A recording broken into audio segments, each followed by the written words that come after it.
Mon petit voyage dans le divin vouloir continue, bien qu'il me semble que ce soit avec difficulté et pas à pas.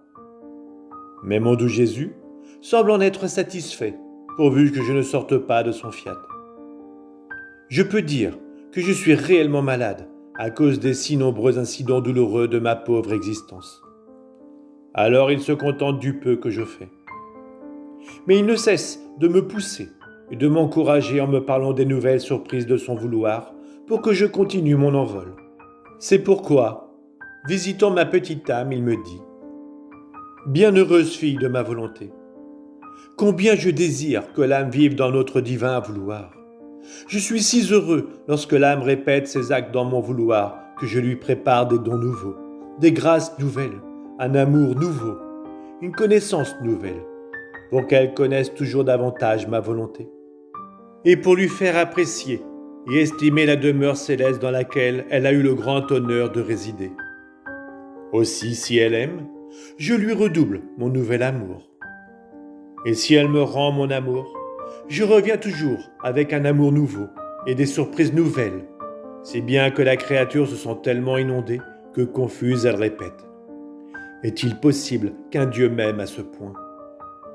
Et en disant cela, emportée par le transport de mon amour, elle revient m'aimer et à nouveau je la surprends avec mon amour. Il se produit une rivalité d'amour, la petitesse humaine qui s'harmonise avec l'amour de son Créateur. Cette créature ne m'aime pas seulement pour elle-même. Elle ressent tellement mon amour qu'elle m'aime pour tous et pour toutes choses. Nous sentons que la créature nous aime en chaque pas, en chaque mouvement, chaque pensée, chaque parole et battement de cœur de toutes les créatures. Elle nous aime dans le soleil, dans le vent, dans l'air, dans la mer. Il n'est rien en quoi elle ne nous aime pas. Et combien nous nous sentons heureux et glorifiés que cette créature nous aime en tous et en toutes choses. Ainsi, nous n'aimons pas seulement cette créature d'un amour nouveau, mais toutes les créatures. Il se produit de tels prodiges dans un seul acte d'amour dans ma volonté, que le ciel tout entier se presse pour être spectateur et profiter des nouvelles surprises de notre amour. Et notre divinité elle-même attend avec une joie indicible que la créature vienne dans notre vouloir pour nous aimer, afin que nous puissions faire une démonstration de notre amour et nous sentir aimés par tous. Ainsi, notre amour sort dans le champ pour faire son chemin.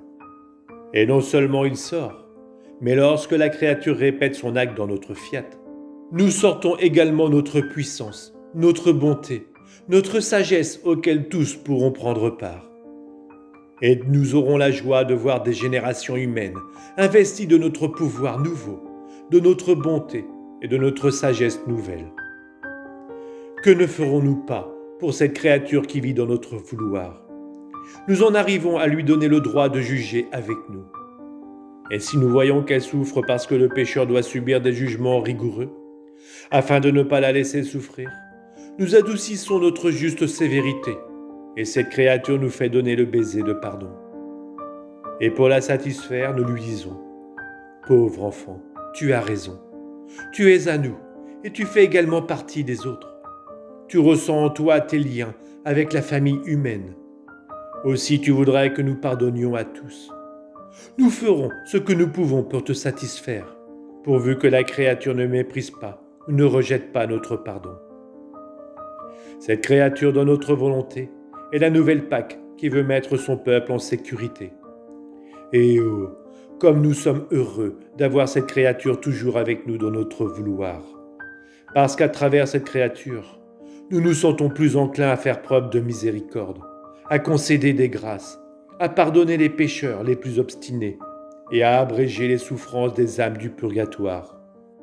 Pauvre fille, elle a une pensée pour chacun, une souffrance semblable à notre souffrance, et qui voit la famille humaine comme nageant dans notre vouloir sans le reconnaître. Ils vivent au milieu des ennemis dans la plus sordide misère. Puis il ajouta « Ma fille, tu dois savoir que lorsque la créature connaît notre volonté, qu'elle l'aime et veut faire sa vie en elle, cette créature s'épanche dans son Dieu, et Dieu s'épanche lui-même dans cette créature.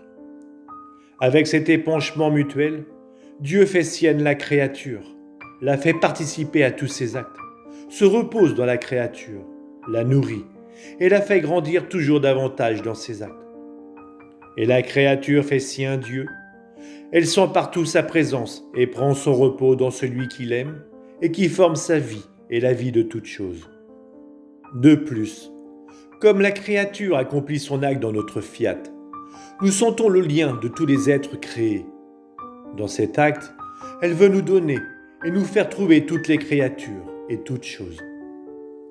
Cette créature nous semble faire que tous les êtres nous rendent visite pour que tous nous reconnaissent, nous aiment et fassent leur devoir envers leur Créateur. Et cette créature se fait le substitut de tous, aime pour tous et en toutes choses. Rien ne doit nous manquer, en un seul acte accompli dans notre vouloir. Sinon, nous ne pouvons pas dire que c'est notre acte. Notre volonté, pour son décorum et son honneur, offre à la créature tout ce que les autres créatures et toute la création devraient nous rendre s'ils avaient la raison.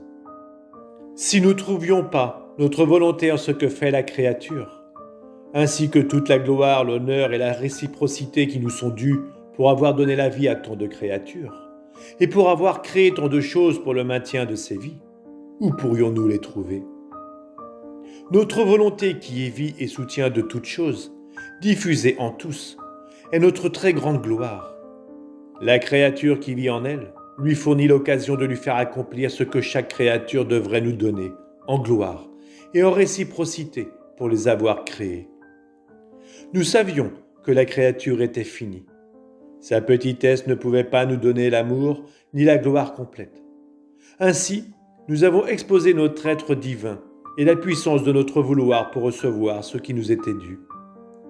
Et la créature, en vivant dans notre vouloir, était la garantie qu'elle nous aimerait et nous glorifierait pour tous.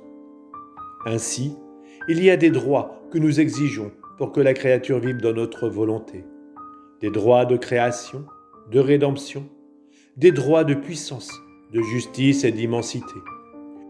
Ce que la créature ne peut pas faire seule à moins qu'elle ne le fasse unie avec notre vouloir. Et ainsi nous pouvons dire, la créature nous aime et nous glorifie comme nous le voulons et le méritons. Par conséquent, si tu veux nous donner toutes choses et nous aimer pour tous, vis toujours dans notre vouloir, et nous trouverons toutes choses en toi, et nos droits seront satisfaits.